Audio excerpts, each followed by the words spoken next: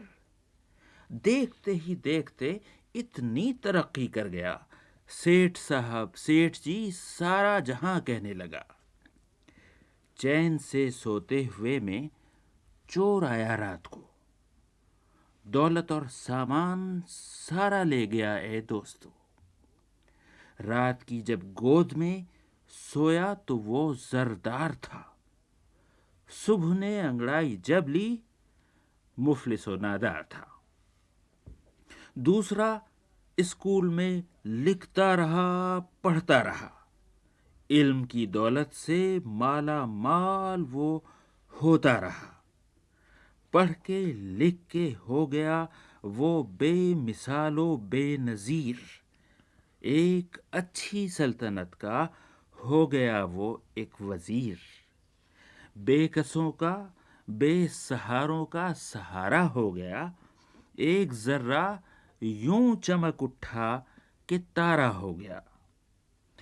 علم میں، دولت میں دیکھو فرق ہے کتنا بڑا، عقل کی میزان پر اے دوستو تولو ذرا۔ ایک مچھر جاڑے کے دنوں میں بھوک سے نیم جان ہو کر شہد کی مکھیوں کے پاس بھیک مانگنے گیا اور نہایت عاجزی کے ساتھ عرض کیا کہ اگر میرے رہنے اور کھانے کا بندوبست کر دو تو میں تمہارے بچوں کو گانا تعلیم کر دوں، اس واسطے کہ فن موسیقی میں مجھ کو کمال حاصل ہے۔ شہد کی مکھیوں نے جواب دیا کہ ہمارے بچوں کو معاف رکھیے، ہم ان کو اپنا ہنر سکھا دیں گے، اور گانا سیکھ کر کیا فائدہ ہمارے بچوں کو ہوگا جبکہ آپ جیسا کامل فن بھیک مانگتا پھرتا ہے۔ وہ ہنر جس سے روزی کمائی جائے سب طرح کے کمالوں سے بہتر ہے۔ اچھا بھئی، یہ تو ہوئی نظم اور پرانی کہانی۔ اب ایک لطیفہ سنو اور اس کے بعد ایک دلچسپ سوال اور اس کا جواب۔ عدالت کے کٹہرے میں کھڑے ہوئے چور سے جج نے کہا، جب میں معمولی وکیل تھا تو تم نے مرغی چرائی، جب میں سرکاری وکیل تھا تو تم نے بکری چرائی، اور اب جب میں جج ہوں تو تم نے بھینس چرائی ہے، آخر ایسا کیوں ہے؟ اس پر چور نے نہایت اطمینان سے جواب دیا، جناب آپ کے ساتھ ساتھ میں نے بھی ترقی کی۔ یہ لطیفہ تھرپارکر سندھ سے اندلیب آرا نے بھیجا تھا۔ پٹنہ بہار سے محمد انوار نے پوچھا ہے کہ گولیاں یا کنچے کھیلنے کا رواج کب سے پڑا ہے؟ بھائی، گولیوں کا کھیل بہت پرانا ہے اور شروع میں بچے اور بڑے دونوں ہی گولیاں کھیلا کرتے تھے۔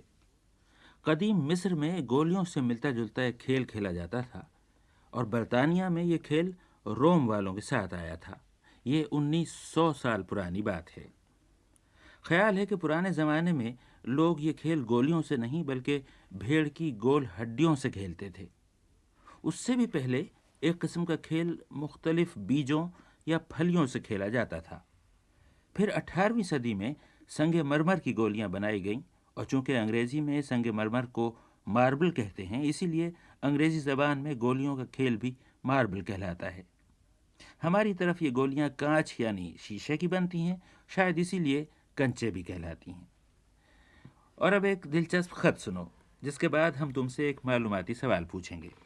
پیارے سدھو بھائی، آداب۔ ہمارے سالانہ امتحان شروع ہونے والے ہیں، لیکن پڑھائی میں بالکل دل نہیں لگتا۔ کوئی ایسی ترکیب بتا دیجئے کہ ہم دل لگا کر پڑھنے لگیں اور امتحان میں کامیاب ہوں۔ کہیں ایسا نہ ہو کہ ہماری تعلیم یہیں ٹھپ ہو جائے، اور جس طرح آپ کے ابا حضور کبھی سبزی منڈی نہیں پہنچ سکتے، ہم بھی اگلی جماعت تک نہ پہنچ سکیں۔ فقط ریحانہ یاسمین، راول پنڈی۔ بھائی ریحانہ یاسمین، تم اپنا نام بدل ڈالو اور اپنا نام یاسمین ریحانہ کر دو۔ جب تمہارا نام الٹ جائے گا تو تم دیکھو گی کہ پڑھائی میں دل لگے گا اور کھیل کود سے دل گھبرائے گا۔ ہاں، جب پاس ہو جاؤ تو اپنا نام دوبارہ سیدھا کر لینا، حلوے کے چمچے کی طرح۔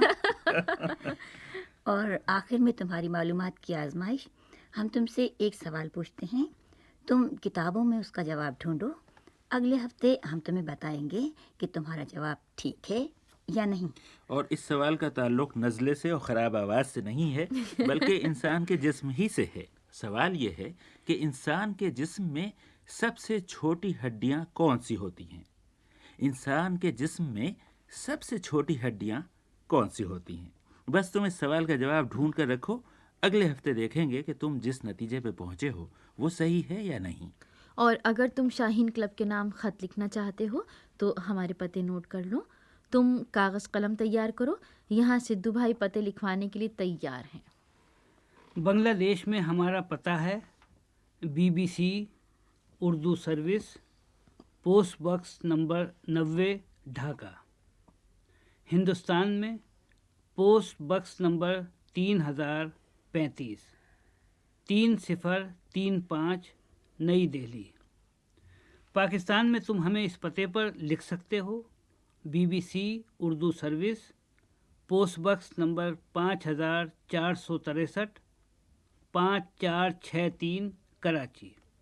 اور اگر تم لندن کے پتے پر لکھنا چاہو تو ہمارا یہ پتہ نوٹ کر لو: BBC Urdu service, Bush house, London, WC 2۔ اچھا بھائی، یہ تو تھے ہمارے پتے، اور آخر میں ایک خوشخبری۔ دلی میں ہمارے سامع محمد اقبال اور کوثر کی شادی ہو رہی ہے، اور دلچسپ بات یہ ہے کہ یہ مبارک تقریب آج ہی ہے۔ اس لیے اس موقع پر ہم سب کی طرف سے اقبال اور کوثر دونوں کو بہت مبارکباد، اور بہت سی دعائیں بھی۔ تو بھائی اب ہمیں اگلے سنیچر کی شام تک اجازت دو۔ خدا خدا حافظ۔